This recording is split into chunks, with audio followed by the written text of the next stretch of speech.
In this video here, I am going to show you how to find the area under the curve, or the integral, using numeric methods.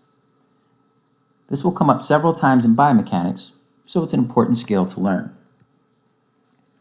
Previously, from our time and our position data, we derived velocity. And from our velocity and time data, we derived our acceleration. Now, let's take our acceleration data and let's try to rederive our velocity data, which I'll call v2.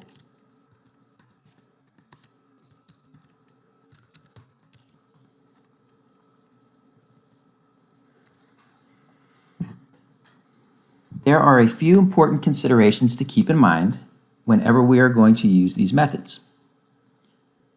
First, recall that I said that when we're finding the area under a curve, we're essentially going to take that area and we're going to make it into a bunch of rectangles, and we're simply going to find the base times the height.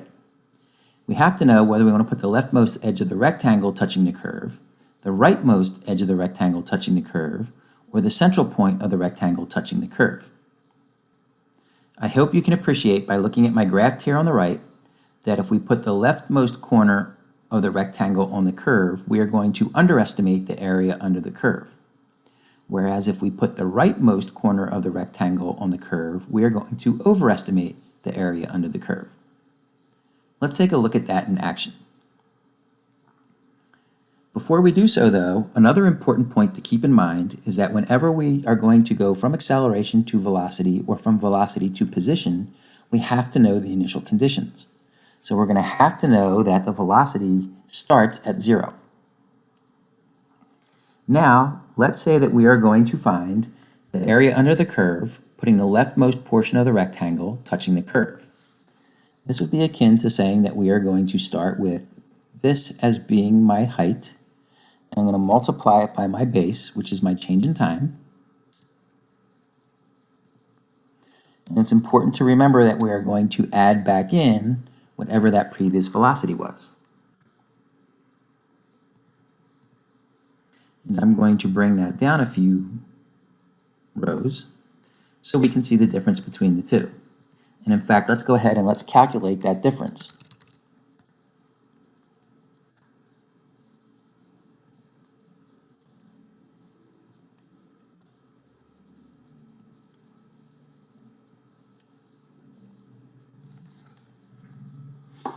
And you will see here that I have underestimated the area under the curve, and that error is getting progressively larger as time increases.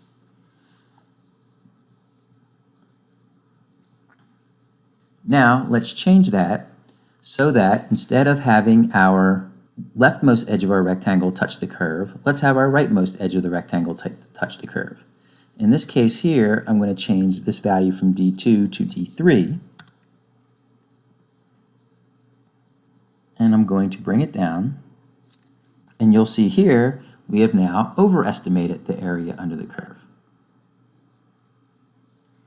Our best bet is probably going to be to put the center portion of the rectangle touching the curve, like my gold bar right here.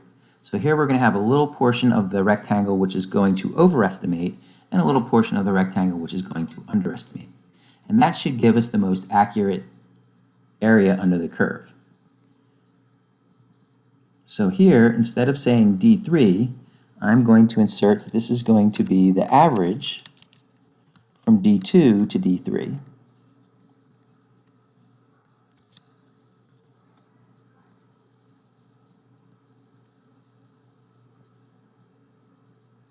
And you'll note that that greatly improves my estimate of the area under the curve, because this difference here is much, much smaller than it was in the previous two instances.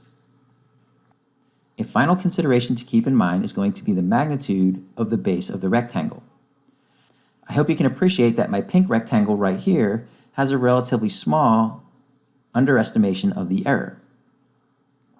Whereas if I had a relatively large rectangle, I would magnify the error of my underestimation. This width of the rectangle corresponds to my time step over here.